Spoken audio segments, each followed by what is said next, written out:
Brought to you by Palvi Agrico. आता शेतीसाठी जे काही लागणार ते घरपोच मिळणार, तेही मोबाईलच्या एका क्लिकवर। हिंगोली जिल्ह्यातील वसमत, कळमनुरी आणि हिंगोली या 3 नगर परिषदांच्या निवडणुकीचा बिगुल वाजलेला आहे आणि या ठिकाणी तीनही नगर परिषदेमध्ये राजकीय समीकरण जे आहेत ते मातब्बर नेत्यांनी आखायला सुरुवात केलेली आहे। सगळ्यात जास्त चर्चेत राहणारा मतदारसंघ म्हणजे कळमनुरी मतदारसंघ। या मतदारसंघामध्ये पंचरंगी लढत जी आहे ती होऊ घातलेली आहे। महायुती स्वबळावरती लढते, तर महाविकास आघाडीतील काँग्रेस आणि राष्ट्रवादी शरद पवार यांचा पक्ष जो आहे तो एकत्रित लढतोय, तर उद्धव बाळासाहेब ठाकरे शिवसेनेने स्वबळाचा नारा दिलेला आहे।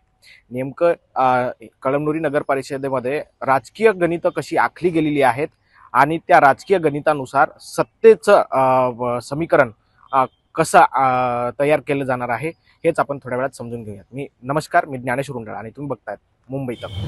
कळमनुरी नगर परिषद हा काँग्रेसचा गड मानला जातो, कारण या ठिकाणी आतापर्यंत झालेल्या निवडणुकांमध्ये जवळपास काँग्रेसने अनेक वेळा आपली सत्ता आणलेली आहे। तर 2016 मध्ये कळमनुरी नगर परिषदेवरती शिवसेनेने पहिल्यांदा आपला नगर अध्यक्षपदाचा उमेदवार जो आहे ते निवडून आणत खातं खोललं होतं। मात्र यावेळेसची समीकरणं काय आहेत आणि कशा पद्धतीने ही समीकरणं आखलेली आहेत तेच आपण समजून घेऊयात। सुरुवातीला आपण जर बघितलं तर या ठिकाणी यावेळेसची निवडणूक जी आहे ती अत्यंत चुरशीची मानली जाते, कारण की महायुतीतील 3ही घटक पक्ष जे आहेत ते स्वबळाच्या नारा देत निवडणुकीमध्ये उतरलेले आहेत। तर महाविकास आघाडीतील राष्ट्रवादी शरद पवार आणि काँग्रेस एकत्र लढतीये, तर उद्धव बाळासाहेब ठाकरे शिवसेनेने स्वबळाचा नारा देत आपला उमेदवार मैदानात उतरवलेला आहे। या सगळ्यांमध्ये सगळ्यात जास्त आपण जर बघितलं तर नगरसेवकांवरती भर देण्यात आलेला आहे।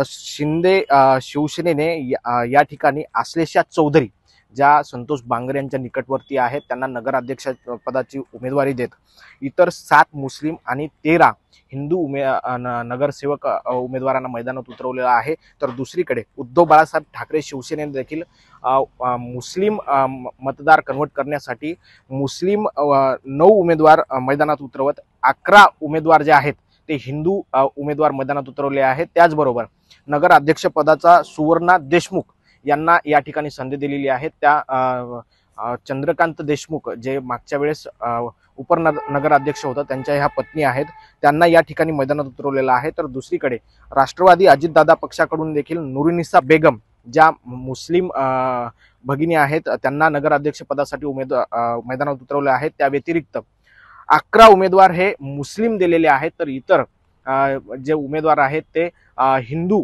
या ठिकाणी उतरवलेले आहेत। काँग्रेसची गोष्ट जर केली आपण, काँग्रेसने या वेळी सत्ता काबीज करण्यासाठी मोठी रणनीती आखल्याचं पाहायला मिळतंय, कारण की नगराध्यक्ष पदासाठी त्यांनी नेहाल कुरेशी यांच्या पत्नी ज्या आहेत, जे गेल्या 20 वर्षापासून इथं नगरसेवक आहेत, त्यांच्या पत्नी कैसर बेगम यांना नगराध्यक्ष पदाची उमेदवारी देत 13 उमेदवार जे आहेत ते मुस्लिम दिलेले आहेत आणि त्यामुळं या ठिकाणी मोठी रंजक अशी निवडणूक होणार आहे। कारण की आपण जर बघितलं तर या 4ही पक्षांनी जे आहे ते मुस्लिम उमेदवारांना प्राधान्य देत मैदानात उतरवलेलं आहे, कारण या ठिकाणी सगळ्यात जास्त निर्णायक मतदान जे आहे ते मुस्लिम बांधवांचं दिसतंय। तर दुसरीकडे भाजपने या विरुद्ध खेळी केलेली आहे। भाजपने तिथला हिंदू मतदार आपल्याकडे खेचण्यासाठी भाजपकडनं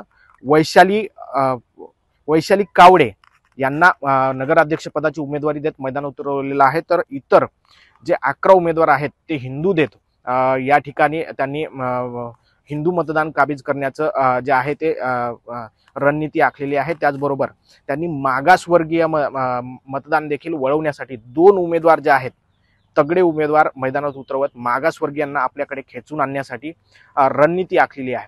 या सगळ्या रणनीतीमध्ये आता कोणाची वर्णी लागते हे पाहणं गरजेचं आहे, कारण इथल्या राजकारणामधलं जर मुख्य गाभा जर धरला तर तो सध्या मुस्लिम बांधवांचं मतदानावरती राजकीय समीकरणं जे आहेत ती सगळ्याच पक्षांनी आखलेली आहेत। येत्या काळामध्ये या राजकीय समीकरणाचा कोणाला फायदा होतो हे पाहणं गरजेचं आहे। कॅमेरा पर्सन सुदर्शन पाटील सह मुंबई तक, हिंगोली।